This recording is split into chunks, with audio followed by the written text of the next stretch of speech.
Hello guys, আশা করি সবাই ভালো আছেন। আবারও আপনাদের মাঝে একটি লাভ স্টোরি নিয়ে আসলাম। আজকে লাভ স্টোরিটা হলো না বলা ভালোবাসা। তো আপনারা তো বুঝতেই আছেন আজকে লাভ স্টোরিটা কী পরিমাণ সুন্দর হতে চলতেছে। তো এটি মেয়েকে আমার অনেক আগে থেকে পছন্দ। তো তাকে কোনোভাবেই বলতে পারতেছি না আমি। তো নিজের ভিতরে সব কিছু রেখে দিয়েছি। তো মেয়েটিকে প্রতিদিনই তারপরে দেখতাম মেয়েটি বিকেলে পার্টিতে যায়। তো আমাদের বাড়ির পাশে একটি ব্রিজ রয়েছে। তো সেই ব্রিজের উপরে আমি দাঁড়িয়ে থাকি সবসময় তাকে দেখার জন্য।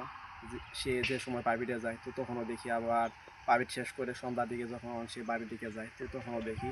তবে সেও হয়তো বুঝতে পারে তাকে আমি পছন্দ করি। তো সে আমার অপেক্ষায় আছে, আমার কথাগুলো শোনার অপেক্ষায় আছে। তো আমি তাকে ওরকমভাবে বলতে পারতেছি না, কারণ মনের ভিতরে একটা বই কাজ করে। যদি আমি তাকে কিছু বলি, সে যদি না বলে দেয় আর তাহলে তো আমি কষ্ট পাবো। তো সেইগুলো চিন্তা করে আমি তাকে কোনো কিছু বলতে পারতেছি না।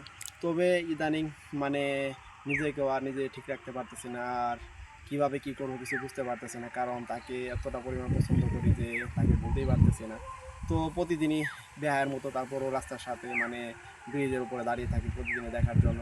তো এরকমভাবেই আজকেও দাঁড়িয়েছিলাম আমি। তো দাঁড়িয়ে থাকার পর খেয়াল করলাম সে আমার দিকে তাকিয়ে থেকে হাসতেছে আর তার বান্ধবীদের কী জানি বলতেছে। তো বুঝতে পারতেছি যে সেও হয়তো শুনতে চাইতেছে আমি কেন তাকে বলতেছি না কিছু।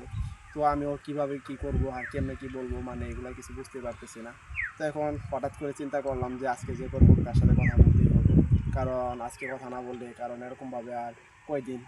তো এরকমভাবেই আজকে আমি যে করবো তার সাথে কথা বলবো, আর তার জন্যই ব্রিজে যাবো বিকেলে, আর গিয়ে দাঁড়াবো যে সে প্রাইভেটে যাবে আর ওই সময় আমি দাঁড়াবো রাস্তার সামনে, দাঁড়িয়ে বলবো যে তোমাকে আমার অনেক আগে থেকে ভালো লাগে। তো যা বলার তুমি এখনই বলে দাও, কারণ এরকমভাবে আমি আর এগুলো নিতে পারতেছি না। কারণ আমারও তো খুব কষ্ট লাগে, কারণ কোনো কিছু করতেও পারতেছি না, বারবার তোমার কথা মনে পড়তেছে আর বুঝতেও পারতেছি না তোমাকে। তো আপনারা এতক্ষণ পর্যন্ত যারা আমার লাভ স্টোরিটা শুনলেন তাদের অসংখ্য ধন্যবাদ। আবার দেখা হচ্ছে আপনাদের মাঝে পরবর্তী কোনো লাভ স্টোরি নিয়ে।